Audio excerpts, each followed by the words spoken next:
j'espère que vous allez bien et je suis très heureuse de vous retrouver pour une vidéo en rapport avec le système urinaire. Alors ma dernière vidéo parlait du mal du moment que je vais éviter de citer parce que paraît-il on se fait démonétiser dès qu'on en parle et en effet j'ai eu une monétisation limitée suite à ma dernière vidéo, ce qui est toujours très agréable, mais bon, c'est en fait régulier quand on parle de sujets orientés santé. Donc si vous ne l'avez pas vu, je vous renvoie à cette vidéo là. Je vous avais éventuellement proposé de vous partager des idées d'occupation d'activité. Il se fait que je ne l'ai pas fait sous forme de vidéo YouTube, parce que je pense qu'il y en a déjà pas mal, mais par contre si vous me suivez sur Instagram, je poste tous les jours des petites photos inspirantes, des petites activités motivantes. Je vous ai partagé recettes de tourtisseaux, recettes de gaufres, je vous partage mon sport, enfin des idées d'activités, de rangement, etc. Donc vraiment si vous avez envie de petites idées d'activités, voilà, je communique beaucoup sur Instagram en ce moment. Je trouve le fait que ce soit très instantané, très agréable, c'est vrai qu'une vidéo ça demande toujours pas mal de montage. Donc je trouve ça plus chouette de pouvoir communiquer avec vous au quotidien. Allez vite voir mon Instagram si vous ne me suivez pas déjà. Suite à ma vidéo sur la cystite interstitielle ou syndrome de la vessie douloureuse, si tu ne l'as pas vue, je te renvoie au petit i de cette vidéo aussi pour aller la voir. J'ai reçu beaucoup de messages, beaucoup de témoignages d'une part, beaucoup de messages de remerciements parce qu'il n'y a pas beaucoup en fait de documentation sur le sujet. Alors oui, il y a des vidéos assez scientifiques, des articles de médecins, des vidéos de médecins, etc. Mais finalement, tout ce qui touche au témoignage est assez difficile à trouver. Personnellement, quand je l'ai tourné, je voulais parler d'un sujet qui était finalement assez rare sur internet et tabou et en faire quelque chose qui allait aider. Je ne savais pas trop combien de personnes honnêtement, mais les quelques personnes que ça touchait. Je ne m'attendais pas à ce qu'il y ait autant de retours positifs et que ça touche autant de personnes et donc il était primordial que j'y fasse une suite. Figure-toi que cette vidéo a failli se faire en collaboration avec une société pharmaceutique italienne d'abord et puis ensuite une société pharmaceutique française. Je dis failli puisque comme tu peux le voir en fait elle n'est pas en collaboration au final. C'est aussi pour ça que cette vidéo a mis du temps à sortir, c'est parce que il y a eu beaucoup de négociations par rapport au contenu et qu'on a essayé de trouver un terrain d'entente qui n'a jamais eu lieu. En fait, les collaborations sont des choses extrêmement difficiles. C'est difficile parce qu'il faut essayer de trouver un terrain d'entente entre une marque qui est là pour promouvoir ses produits et l'influenceur qui est là pour éventuellement influencer sa communauté, mais moi j'ai beaucoup de mal avec ce terme parce que influence, oui, il peut y avoir et c'est pas forcément négatif d'influencer, mais il faut que ce soit quelque chose de sincère, de totalement honnête, de transparent. Si je suis juste là pour vous faire une vidéo publicitaire, personnellement je n'en vois pas l'intérêt. Il faut d'une part que je croie dans les produits que je vous présente, si en effet je les présente en collaboration avec une marque, et il faut aussi que j'ai une certaine liberté au niveau de mon contenu et que je sois en accord avec ce que je vous présente. D'une part en accord avec des données scientifiques qui sont basées sur des recherches, mais aussi en accord avec mon ressenti, ce que moi je ressens à l'utilisation de tel ou tel produit. Et je n'ai pas envie de me censurer et de m'interdire de vous présenter certains produits, aussi parce qu'ils sont en concurrence avec une autre marque. Sinon, je trouve que la vidéo perd aussi de son intérêt. Tout ça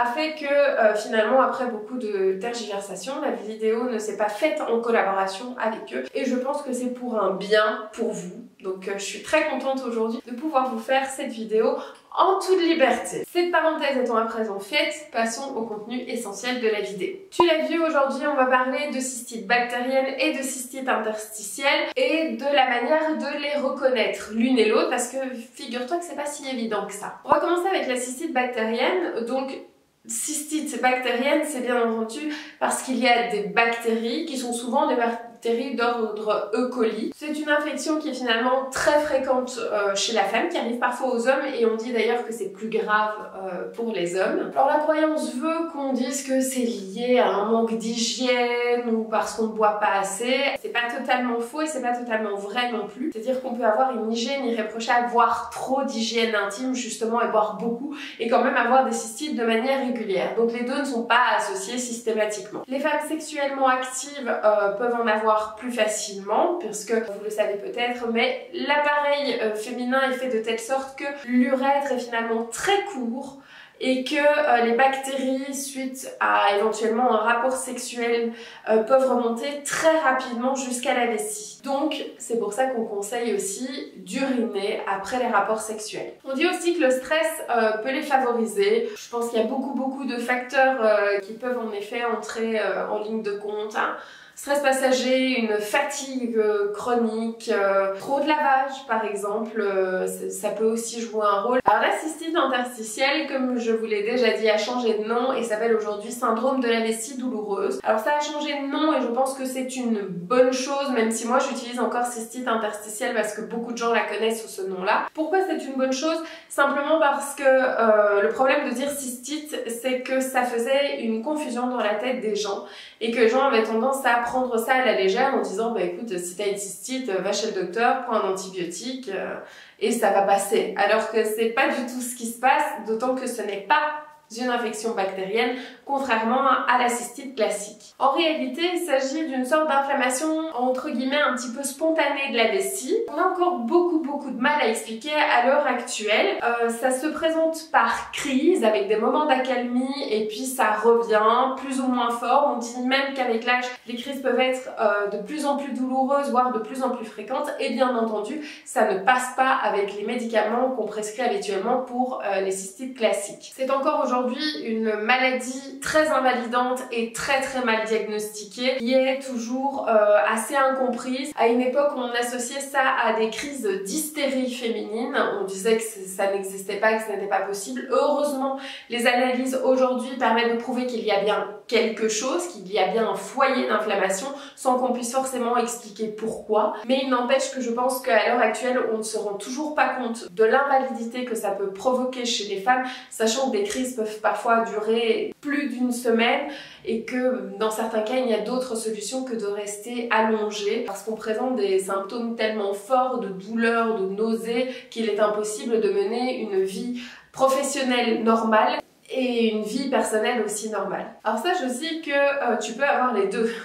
Elles ne s'excluent pas mutuellement. Donc moi j'ai les deux. Ça m'arrive d'avoir des épisodes de cystite classique et ça m'arrive surtout d'avoir des épisodes de cystite interstitielle. C'est pour ça aussi que je vous fais cette vidéo parce que c'est pas forcément facile de distinguer laquelle c'est à ce moment-là. Surtout que la manière dont tu vas le gérer est à l'opposé total. Alors comment tu fais pour savoir laquelle tu as et pourquoi c'est si important de les différencier? Alors la première question, je vais apporter une double réponse et tu verras qu'à la seconde, dans mon développement, elle se répondra toute seule. Pour savoir laquelle tu as, eh bien tout d'abord tu t'équipes de tests urinaires ou tu vas régulièrement chez le docteur à chaque fois que tu as mal pour faire pipi dans un petit pot et qu'il réalise le test lui-même, quitte à y aller pour rien. Deuxième méthode et non des moindres, c'est apprendre à écouter son corps. Alors bien que les deux cystites se ressemblent, crois-moi, il y a des différences qui peuvent être propres à chacune. Et si tu t'amuses comme ça à sentir, à analyser, à observer, tu verras que tu auras petit à petit je vais dire l'œil un petit peu plus aiguisé pour pouvoir sentir si tu te diriges plutôt vers l'une ou plutôt vers l'autre. Moi j'ai appris ça au bout de quelques temps. J'ai commencé à vraiment sentir que même si les douleurs étaient proches, elles étaient un poil différentes de l'une à l'autre, où j'avais telle sensation, telle autre sensation.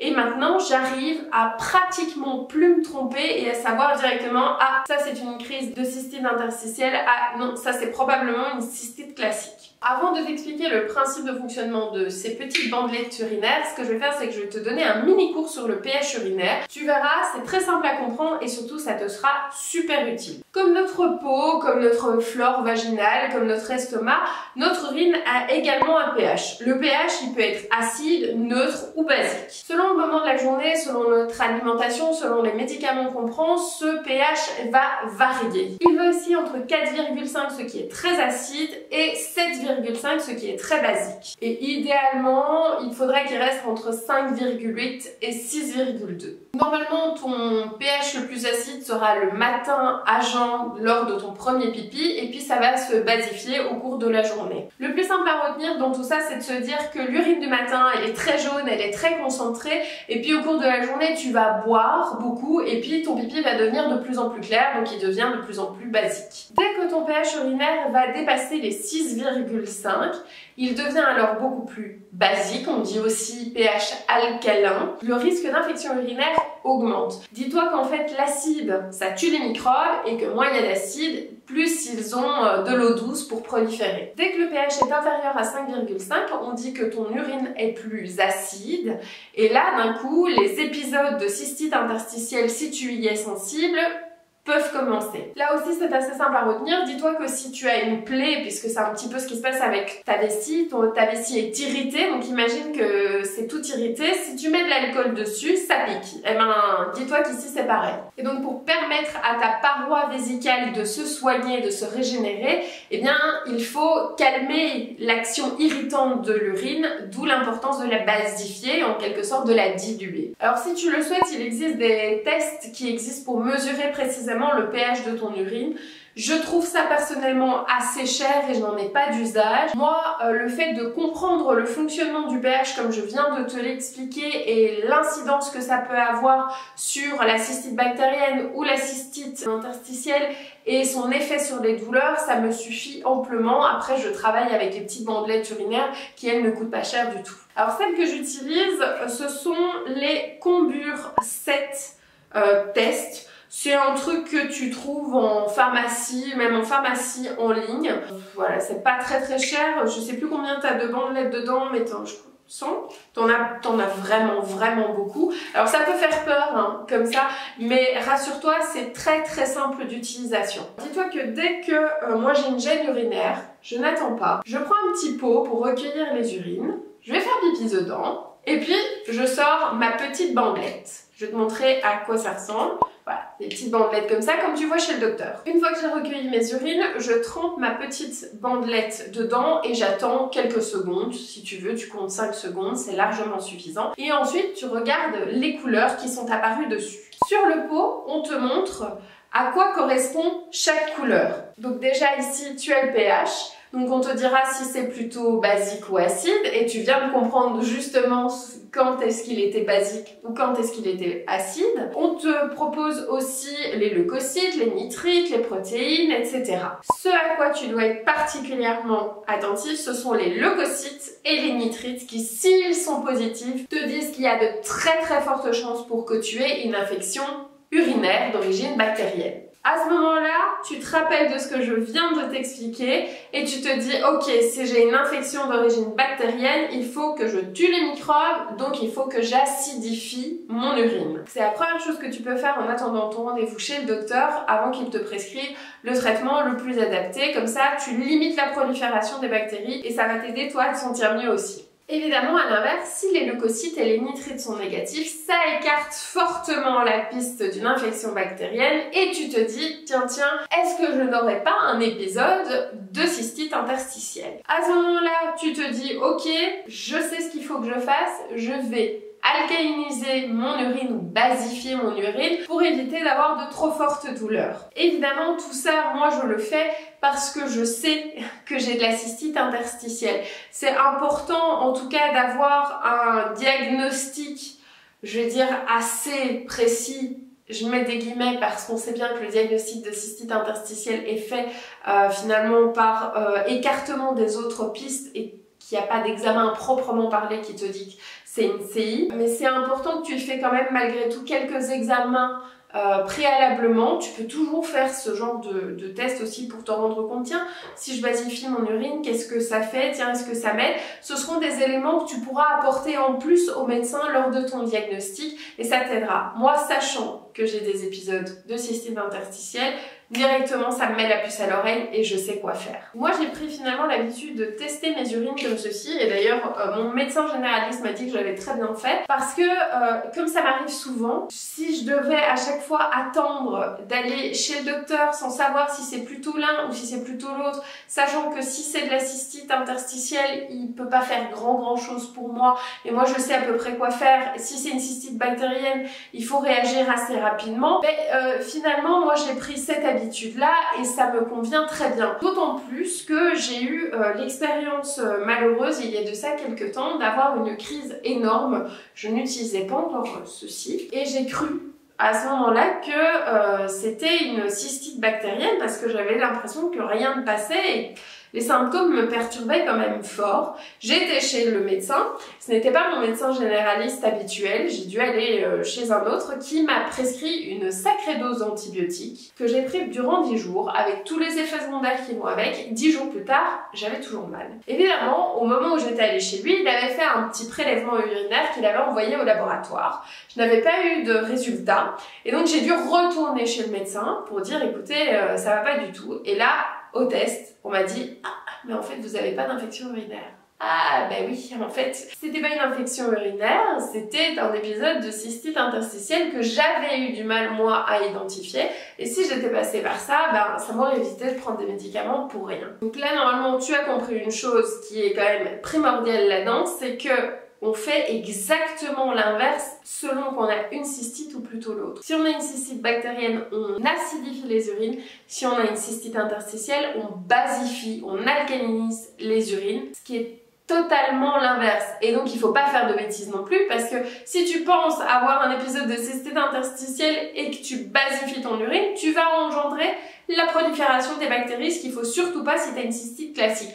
D'où l'importance de pouvoir bien différencier les deux. Alors je t'ai parlé aussi du fait d'écouter ton corps pour apprendre à reconnaître si c'est plutôt l'une ou plutôt l'autre. Alors c'est pas une science exacte du tout, mais c'est vraiment quelque chose qui est au cas par cas et je te dis chaque corps est différent. Donc ici moi je vais te dire mes petits trucs pour reconnaître et je te dis c'est valable dans énormément de cas mais ça m'arrive de me tromper malgré tout mais de moins en moins.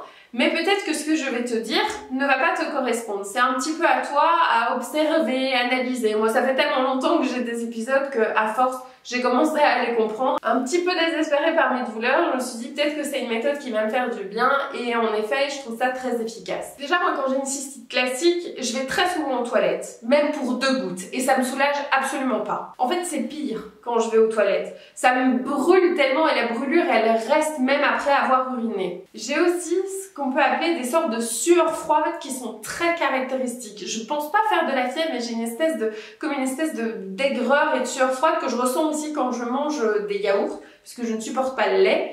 Donc c'est assez semblable et je sais que ce truc, ces petites sueurs ici et dans le dos, c'est vraiment typique de ça. Pour la cystite interstitielle, les douleurs se situent au même endroit, mais la douleur est moins comme une brûlure, c'est plus une douleur diffuse. Et j'ai moins cette sensation de vessie pleine alors qu'elle ne l'est pas vraiment. Donc ce que je fais, c'est que je prends des tisanes pour diluer la concentration de l'urine et là, dans la demi-heure, je sens déjà des effets positifs. Et dès que j'arrête et que mon urine est plus concentrée, directement, j'ai davantage mal, ça me brûle la vessie. J'ai aussi de très fortes nausées que je n'ai pas avec la cystite bactérienne, mais c'est vraiment typique au point d'avoir l'impression que je vais vomir, quoi. Je perds l'appétit et j'ai le ventre qui se met à gonfler et qui est super dur. C'est un peu comme si tout mon système digestif se mettait au ralenti. J'ai aussi des espèces de phases comme ça où je ne tiens pas en place. C'est très étrange, mais j'ai du mal à rester assise. En fait, la douleur est tellement particulière que j'ai une espèce d'activité permanente et de stress permanent qui fait que j'ai besoin de bouger pour calmer un petit peu les douleurs et où aucune position fixe ne me soulage. Donc tu vois, moi je suis capable de remarquer certaines différences entre les deux. C'est vraiment spécial, mais pourtant je sais que c'est très révélateur du fait que j'ai plutôt l'une ou plutôt l'autre. À toi de voir un peu ce qui, toi, te correspond, si en effet tu as les mêmes sensations que moi ou tu en as peut-être des nouvelles. La question maintenant, c'est de savoir comment est-ce que tu fais pour acidifier ou basifier tes urines au final. Alors je vais pas trop rentrer dans le détail dans cette vidéo-ci parce que c'était pas le sujet, c'était de pouvoir faire la distinction entre les deux sites et parce que j'ai l'intention de te faire un contenu qui est vraiment dédié à ça. Mais je vais quand même te donner quelques pistes déjà ici pour que tu puisses malgré tout, avoir une première aide. Pour acidifier, c'est très important pour toi de manger équilibré. Et figure-toi que les protéines animales ont le rôle à jouer là-dedans. Donc ça complique un petit peu les choses pour les régimes de type végétarien-végétalien. Dans ce cas-là, il faudra sans doute se prendre quelques compléments alimentaires. Tu peux consommer des boissons gazeuses parce que ça a tendance à acidifier l'urine. Bon, n'en abuse pas non plus, prends pas un max de soda non plus, mais c'est vrai que ça aide. Tu peux aussi consommer de la bétaïne qui est naturellement présente dans plein d'aliments comme la betterave ou le quinoa. Tu peux regarder sur internet dans quoi ça se trouve. C'est aussi disponible en complément alimentaire, mais il faut que tu fasses gaffe un petit peu au dosage parce que ce genre de choses malheureusement a aussi des effets secondaires. Tu peux prendre aussi de la vitamine C et alors je vais te parler de la canneberge brièvement parce que la canneberge a ce petit problème d'avoir été fortement conseillée et ensuite fortement décriée. Alors moi mon urologue m'a conseillé de prendre de la canneberge, du cranberry, celui-ci d'ailleurs, l'Uricran forte. Donc il m'avait conseillé de prendre une gélule tous les jours le matin. Il est vrai que j'ai remarqué que j'avais moins d'épisodes de cystite bactérienne. Je ne sais pas si c'est vraiment lié ou pas, mais je trouve que ça vaut la peine que tu testes. C'est pas trop cher, c'est pas gratuit non plus, mais voilà, en traitement de fond, c'est pas mal et tu t'as pas plein d'effets secondaires, c'est surtout ça. Tu peux aussi boire du jus de canneberge.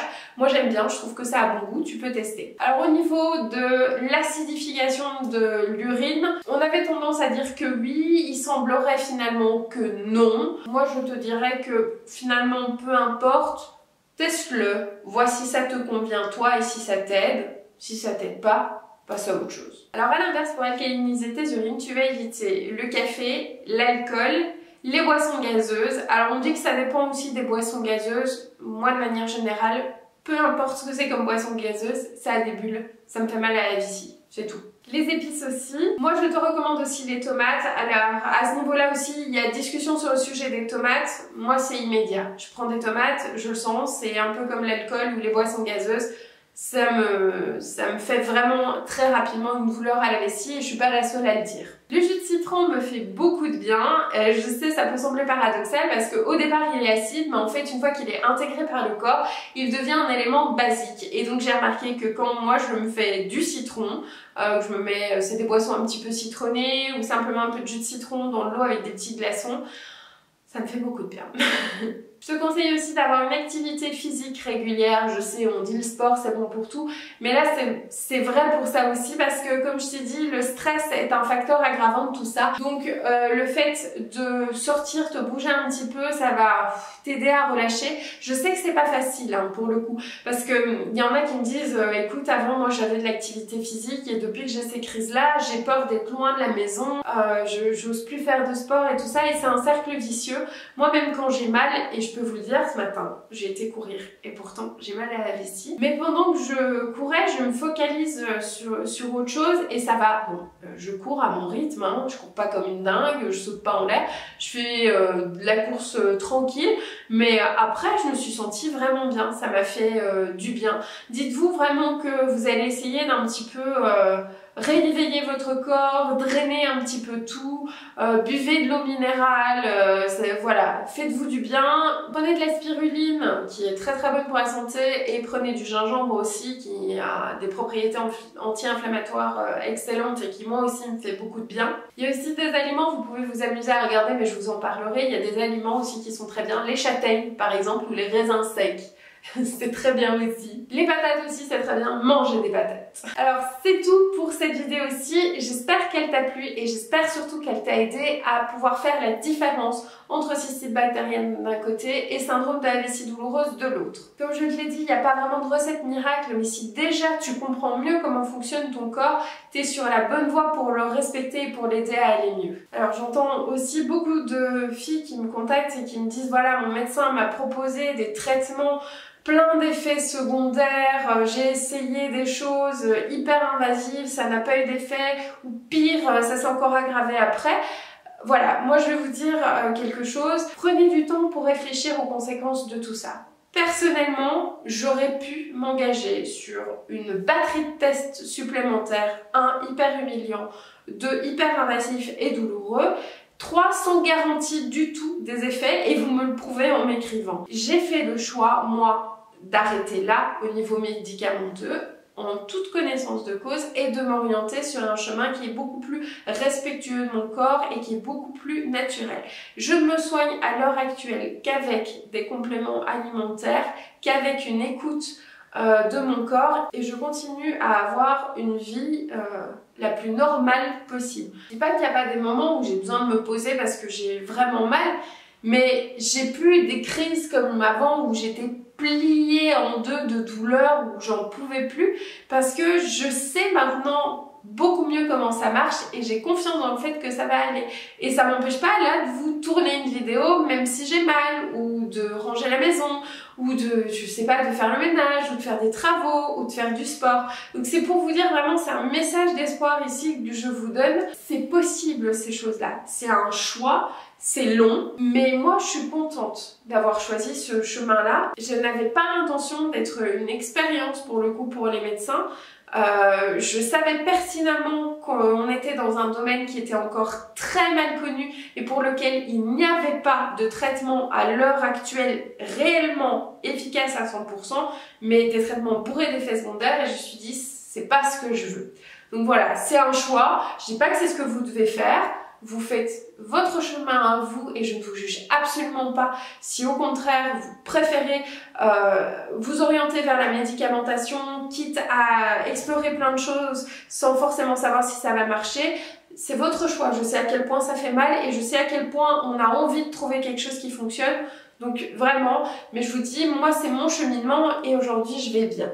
Donc voilà, j'espère que ça vous apportera en tout cas un peu d'espoir pour la suite. N'oublie pas de t'abonner à la chaîne si c'est pas encore fait et d'activer la petite cloche pour recevoir les notifications. Tu peux aussi liker la vidéo si elle t'a plu et la partager si tu penses qu'elle peut aider d'autres personnes. Moi je suis persuadée qu'elle peut aider d'autres personnes. Mais je te dis ça en même temps, je suis partie prenante ici. N'hésite pas aussi à me poster un petit commentaire sous la vidéo ou à m'envoyer un message pour me dire d'une part si ça t'a aidé ou si toi t'as d'autres petites astuces ou si t'as envie de me dire tiens justement est-ce que toi aussi t'arrives à faire la distinction entre cystite bactérienne et cystite interstitielle, tu peux nous expliquer un petit peu ce que tu ressens, je suis sûre que ça aidera d'autres personnes. Comme je l'ai dit, je suis aussi sur Facebook et sur Instagram, et sur Instagram je suis particulièrement active, surtout si tu as besoin de motivation en ce moment parce que tu as un petit coup de mou comme tu restes à la maison ou quoi. Viens me voir, je suis sûre que je saurai te redonner la pêche. Je te remercie d'être resté jusqu'au bout et je te dis à très bientôt dans une prochaine vidéo.